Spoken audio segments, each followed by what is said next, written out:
반갑습니다. 약사 바른약입니다. 비타민 B가 들어간 제품들, 체력과 피곤을 이기기 위해 많이 드시고 있습니다. 대부분들의 비타민 B가 들어간 비타민을 먹으면 피곤이 풀리며 근육통도 조금 줄어들고 면역 쪽에도 작용합니다. 다래끼가 사라지며 입술 헤르페스가 줄어듭니다. 다양한 관점에서 도움이 되기에 실제로 약국에서도 유튜브 상에서도 많이 권하고 있습니다. 문제는 간혹 비타민 B군을 드시면 피로함이 더 강해지거나 머리 두통이 온다는 분들이 계십니다.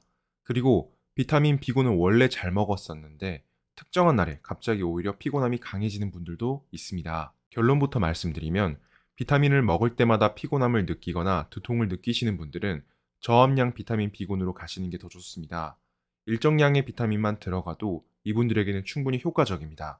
고함량은 이분들에게 오히려 독이죠. 두 번째로 원래는 잘 먹고 있었는데 한 번씩 그러는 분들은 일주일에 한두 번 정도는 비타민을 쉬시는 게 좋습니다. 저 같은 경우도 여기에 해당하는데 매일 비타민을 먹는 게 아닌 배출할 시간을 주어 몸의 부하를 더 줄여줍니다. 활성형 비타민들이 많이 들어가 있고 지용성 비타민들을 고려하면 하루 이틀은 몸에 충분히 비타민이 남아 있습니다. 일주일에 쉬는 날, 휴일 한두 번 정도는 비타민을 안 먹는 건 오히려 몸에 더 좋습니다. 자세하게 봐봅시다. 비타민 B군의 이러한 반응을 보이는 분들은 대부분 유전자 돌연변이가 있어 그렇습니다. MTHFR, COMT, CBS 돌연변이가 대표적인 예이며 특히 COMT, COMT와 MTHFR 유전자 변이는 백인에게서는 20에서 30% 비율로 흔하게 나타나며 한국에서도 꽤 많은 비율로 발견됩니다. 이 유전자 돌연변이가 있는 사람들은 신경전달 물질 쪽에 많은 영향을 받는데 우리가 실제로 먹고 있는 비타민 B12와 엽산의 결핍 또는 과다가 여기 유전자와 관련돼 있습니다. 이러한 유전자 변이는 단순하게 유전자 검사를 받아보셔도 쉽게 발견할 수가 있고 이러한 검사를 받지 않고 그냥 해결하는 방법은 제품을 바꾸시는 겁니다. 비타민 B12를 자세하게 보면 하이드록스코발라민보다 더 높게 치는 메틸코발라민, 이 성분 자체가 일반 분들에게는 너무나도 좋은 성분이지만 비타민제를 먹고 피곤함이나 부작용을 호소하는 분들에게는 큰 원인에 해당합니다. 혈액에서 비타민 B12 수치가 미친 듯이 오르는 경우가 있습니다. 비타민 B12는 상한 섭취량이 없는 비타민이지만 수치가 너무 과도하게 올라가게 되면 당연하게도 영향이 있습니다. 하루 열알, 백알 먹으면 당연하게도 문제가 생기겠죠. 비타민 B12 수치가 올라가는 건 다른 질환들, 예를 들면 만성 골수성 백혈병과 같은 질병이 나타났을 때도 발생하는 현상입니다. 그렇지만 간의 기능이 떨어지거나 간세포의 파괴가 일어나 간에서 비타민 B12를 처리하지 못할 때도 이러한 비타민 B12의 농도 상승이 나타납니다. 고함량의 비타민 B12는 평상시에는 에너지를 막 불어넣어주는 좋은 기능을 합니다. 간 기능이 안 좋은 분들, 비타민들이 해독에 사용되어 부족하니 필요한 경우가 더 많습니다. 그런데 갑자기 간이 비타민 B12를 처리하기 힘들 때 평상시에는 물론 도움이 됐지만 갑자기 피로함을 호소하게 만들 수 있습니다. 이럴 때는 그냥 비타민 B12가 포함된 비타민을 잠시 중단하시면 됩니다. 장단 맞추기 힘들죠. 다음으로 비타민 B12 중 메틸코발라민 성분이 함유된 비타민들을 드시는 분들, 국내 제품 중에는 벤포벨 S가 메틸코발라민으로 들어가 있습니다. 원래는 이게 정말 좋은 성분인지라 국내에 나오면 정말 좋겠다라고 생각을 했습니다. 그런데 매우 특수한 분들에게 이런 부작용도 있으니 한국에 이제 제품이 출시됐으니까 주의사항을 알려드리려고 영상을 제작합니다. 외국 제품들은 이렇게 많은 제품들이 메틸코발라민을 가지고 있습니다. 가장 많이 드시는 투퍼데이들 제품들에도 메틸코발라민이 들어가 있습니다. 잠깐 노파심에 메틸코발라민은 대부분 분들에게는 너무 좋습니다. 그래서 오히려 권하고 있는 성분이죠. 그렇지만 이렇게 부작용이 나타나는 분들은 다른 제품이 더 좋다는 걸 강조하는 영상입니다. 메틸코발라민의 경우 다른 비타민 B12가 다르게 직접적으로 사용할 수 있어서 그러니까 전환 과정이 없어서 가격이 상대적으로 고가이고 효과가 좋습니다. 그래서 일반적으로 비타민제를 드시는 분들은 메틸코발라민을 드시는 건 굉장히 추천할 수 있는 일입니다. 그렇지만 메틸코발라민에 대한 민감성이 있는 분들이 있습니다. 비타민 B12가 결핍되면 신경 쪽 불면증이나 우울증이 당연하게도 옵니다. 세로토닌과 도파민과 같은 물질에 영향을 주니까요. 문제는 코발라민의 효능 효과가 MTHFR, COMT 유전자의 돌연변이가 있는 분들은 효과가 너무 강력하게 나타나서 졸리거나 피곤함을 느낍니다. 메틸코발라민의 효과가 좋아 동물 실험이긴 하지만 수면을 조절하는 멜라토닌 호르몬에도 관여를 합니다.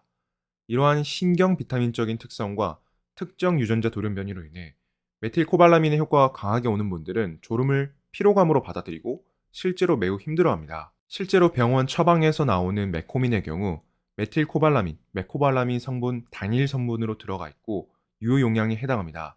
다른 걸 안 먹고 메코민만 드셨을 때 이러한 증상이 쉽게 발견됩니다. 그래서 이분들은 시아노코발라민이나 하이드록소코발라민과 같은 전환 단계가 어느 정도 필요한 비타민 B12가 들어간 제품을 드시는 게 낫습니다.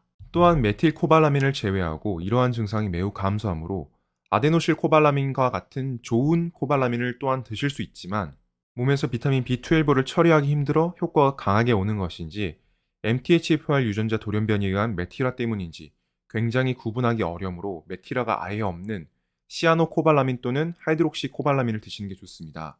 우리나라 비타민들에는 대부분 시아노코발라민이 들어가 있고 레리피 프로와 같은 제품들이 하이드록소코발라민으로 너무 고함량이 아닌 적당량이 들어가 있습니다.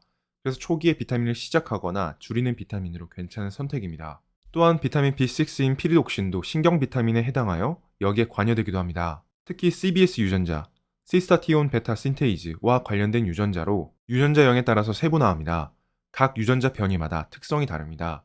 돌연변이라고는 부르지만 그냥 사람마다 다른 특성이라고 생각하시면 좋을 것 같습니다. 우리나라에선 쉽게 관찰되지는 않지만 비타민 B를 단순하게 접근하기에는 너무나도 다양한 유전자와 이런 부작용들이 있습니다. CBS 유전자 변이 중 C12232A가 C로 바뀌는, 즉 저 부위의 아데닌이 시토신으로 바뀌는 염기 변화가 있는 돌연변이는 유럽 쪽에서 쉽게 발견되는데 비타민 B6인 피리독신에 반응하지 않아 문제가 발생합니다. 이러한 분들은 좀 더 특별한 비타민을 먹어야 합니다. 지금 몇몇 약국에서는 시범 사업 중인 걸로 알고 있는데 몇 년 지나면 5년은 더 지나야 할까요? 한참 남은 걸로 알고 있는데 유전자 검사를 하고 정확하게 맞춰서 먹을 수 있는 시대가 올 듯합니다. 비타민제나 다른 보충제를 먹는데 다른 사람이 나와 같지 않은 반응이 나타난다.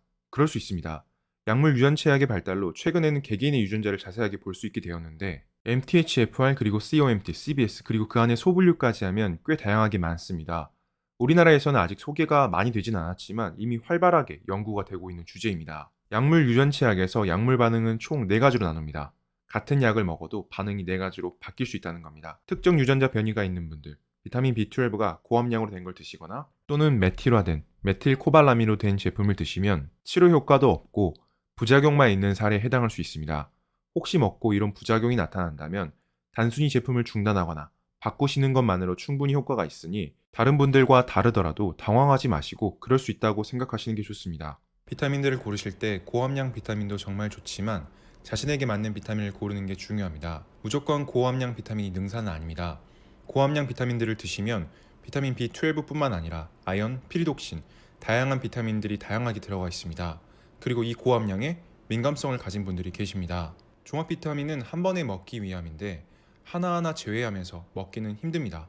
그래서 고함량 비타민들이 안 맞는 분들은 저함량으로 가시는 게 좋습니다. 저함량이라고 하지만 미네랄들이 좀 더 고루고루 들어간 비타민들을 선택하시고 피곤을 풀어줄 수 있는 다른 보충제들, 예를 들면 아르기닌이나 홍경천 등 다양한 보충제들이 있기에 이것들을 추가하시면서 자신에게 맞는 영양제를 찾아가시는 과정이 좋습니다.